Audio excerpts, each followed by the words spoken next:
Hey everyone, welcome back to the channel. Welcome to my State of DC Sports Season 2. Again, just like last year, we'll be ranking the 4 major teams based on their future. So hope you guys enjoy. Definitely, even though it's been just a year, there are a lot of new updates and differences and ranking changes. So I hope you guys will enjoy this video. I've definitely enjoyed making it and talking about it and just thinking about our future of DC Sports because it's not perfect, but the future is definitely looking bright. So let's just get started. Number 4, I have the Wizards, but this year is definitely not like the last couple years. Last year we were number 4, just including major sports teams, which I'm doing this time. Our last season record was 18-64. Our current pieces, we have a lot of veteran guys, but I'm just talking about like the main pieces, like Alex Sarr, Bilal Coulibaly, Bub Carrington, Keyshawn George. Future key pieces, more young guys we added in: Cam Whitmore, Trey Johnson especially, Will Riley, Jameer Watkins, and AJ Johnson. And while last year I had them at number 4 because they were bad, they still are bad this year, but there's just a lot more to look forward to. Look at like all the young guys we've signed. We're gonna have a lot of cap space next year. We still may be bad this year, but I think at the most the Wizards will be number 4 for only probably one more year. I think they're just looking up with all these young guys. And now we have a real like scorer with Trey Johnson. I really like the direction that Will Dawkins has taken his team. Right now, there's definitely a lot to look forward to with the Wizards. On number 3, we have the Nationals. This is the team making the biggest drop. Last year, I had them at number 1, but I'll get to why they're down to number 3. Their current record at the time of recording this on July 16th is 38-58. Their current key pieces are James Wood, Mackenzie Gore, who just started in the All-Star game, and as well as CJ Abrams. And future pieces, some have already been called up, some aren't. 2 have been called up: Dylan Cruz, Brady House. Could put Robert Hassel on here as well. Then we have Travis Sikora, Jarlin Susana, Seaver King, and eventually Eli Willits, who was just drafted, who will be in the minor leagues, but just some more future pieces for us. The future of this team just looks really good, but this ownership is going to be holding it back because obviously they fired Dave Martinez and Mike Rizzo. Maybe that was the right choice, maybe it wasn't, but now they have to move on with that. And really the main thing is just they're not willing to spend and add on to these great pieces. Looking at this team on paper, they should be just so much better, and this year they just regressed so much. Like 38-58 is really a terrible record, especially at the past 3 years, winning 55 games once and then 71 games twice. That's just not good enough. You just need to see more growth, and that's why they're at number 3. As much as I want to put them higher, as much as I want to see them back to their winning ways again, they've been one of the worst teams in baseball since that World Series championship. I'm still forever grateful to Dave Martinez and Mike Rizzo for that World Series. But just after that, it hasn't been so great. I really thought last year I put them at number 1, like that they would have more of a direction at this point, and that they would be improving, and we'd be looking to almost contend for a playoff spot potentially next year. But looking at things right now, I'm not really sure. Our biggest issue with the bullpen was not fixed last offseason, and it's still an issue. And like I said, we have these great pieces, but it's just the record and the team success has just not been there. So that's why I have the Nationals at number 3. But I still have some faith in them that maybe they can turn around eventually, but they just have to have a little bit of shift in mindset and, kind of start fixing things. So that's why I have the Nats ranked at number 3. On to number 2, I had the Capitals. Last year I put them at number 3, but this year I moved up to number 2 because I feel like they have pieces now and they also have pieces for the future. So last season they were 51-22-9. They had 111 points. They won the East, lost in the second round in 5 games to the Hurricanes in the playoffs. Their current key pieces, I'm going to list Alex Ovechkin, who potentially has won more last year, potentially more. We'll see what happens. Tom Wilson, Jacob Chychrun, Logan Thompson, and then Connor McMichael and Alexei Protas. My future pieces: Ryan Leonard, briefly started with us at the end of this year.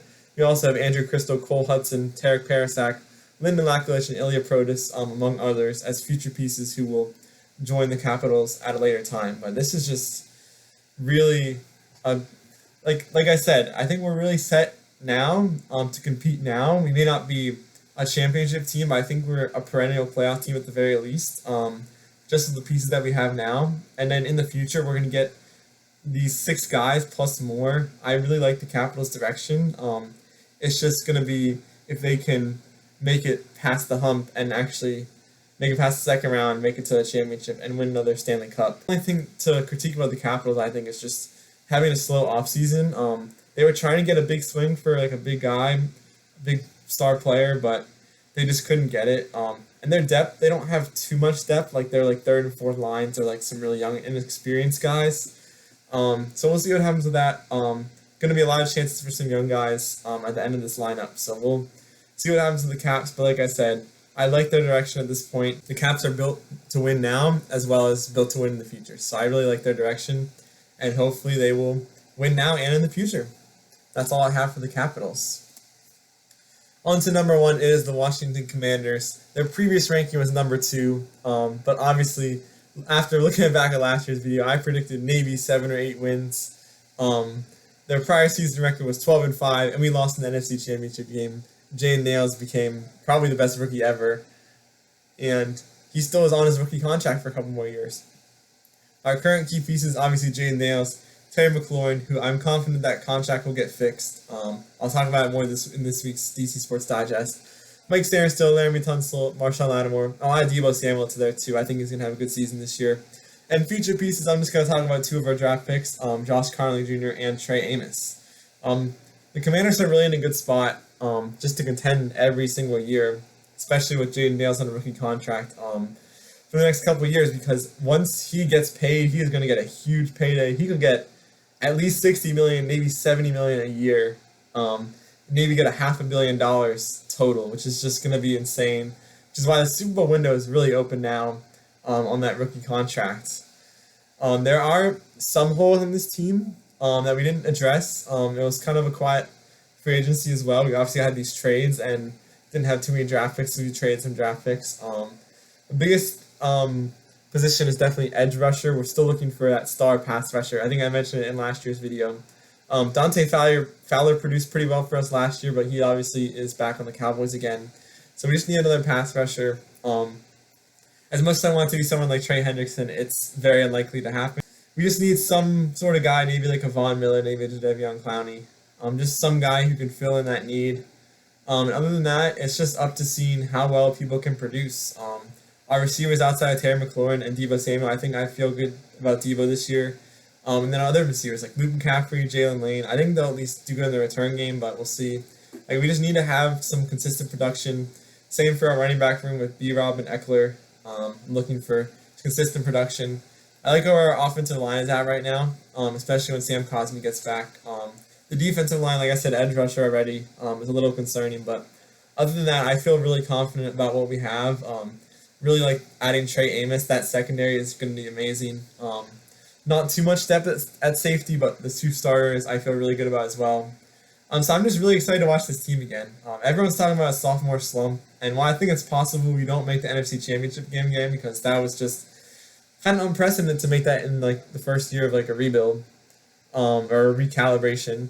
I still think we are going to be good, and my early record prediction is probably around 11-6 and maybe a divisional round loss, but we definitely have a tougher schedule, and teams have kind of figured us out a little bit, but I still feel really confident. I'm just excited to get back to football season and see the best team in DC sports.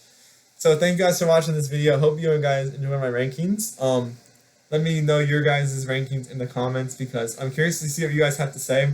This is all subjective. It could be different. Obviously, it changed from last year. I had a lot of different updates. And hopefully in this next coming year, DC Sports will continue to be on the rise like it is right now. Well, like I said, it's not perfect, and we definitely have some bad teams and some struggling teams. I'm confident that these futures for every team is bright, and they at least all have some sort of direction now. So hopefully that will work out for this year. So I'll see you guys next year for this video, and I'll see you guys in my next video. So just keep on watching. I appreciate everyone who does. So thanks for watching, and I'll see you guys in the next one. Bye.